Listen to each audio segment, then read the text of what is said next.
Alright guys, we're here today. We've got some people that have been asking questions, especially with the drought that we're having this year in the Midwest.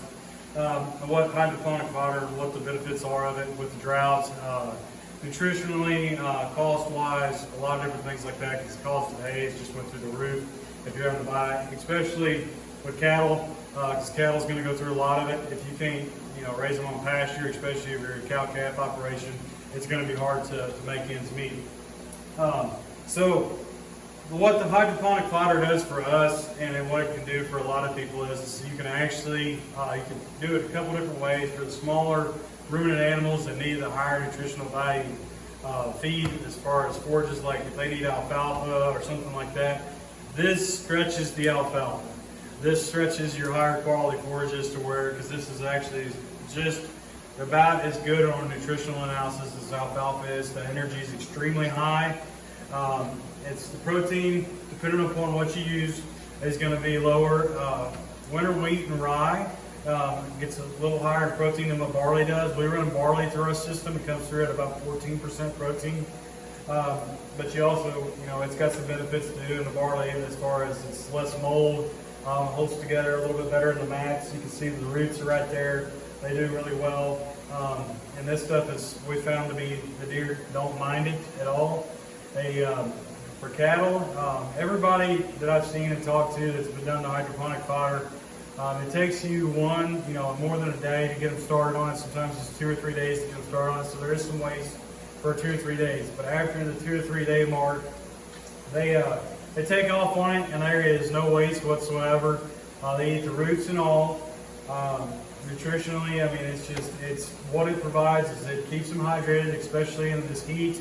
Like last week, we were having 110 with the heat index, and so for us, they didn't have to be running to the water as often because there's 2 gallons of water in one of these mats, and so to get 2 gallons of water down on it, they just necessarily did. That means they didn't have to go drink it out of the water or out of a pond or something like that. So it's also a benefit in that fashion. So because it's a pre-hydrated food. So while if you're feeding hay and it's dried down so far, then they got to hydrate it before they can even process it. So that's one of the benefits.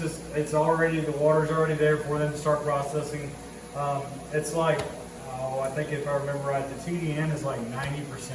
So it's extremely high. It's very digestible. It's the sugars that the animal knows how to use. It's comparable to what spring green up is.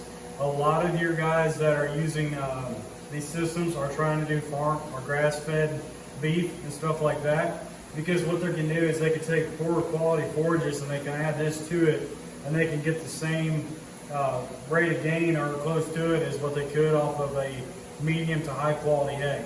So even if you had a medium quality hay and you were feeding this, it's going to be comparable like a high quality hay. So that's some of the benefits of it.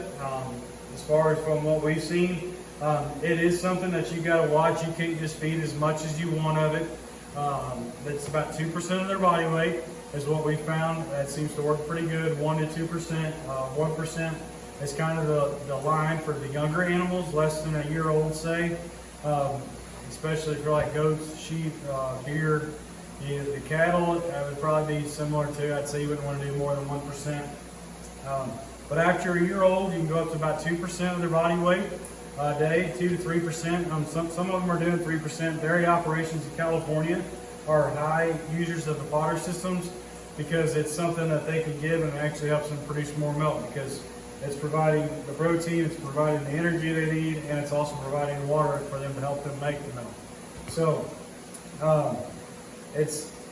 they're running a little more when the dairy operations are. Most of the time they're running about 3% because they are trying to get them animals to pump a little more milk.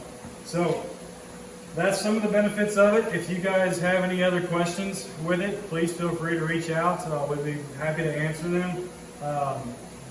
Even if it's just one question at a time, that's fine with us. So we're happy to be here, and just follow us on Facebook and ask us any questions you have.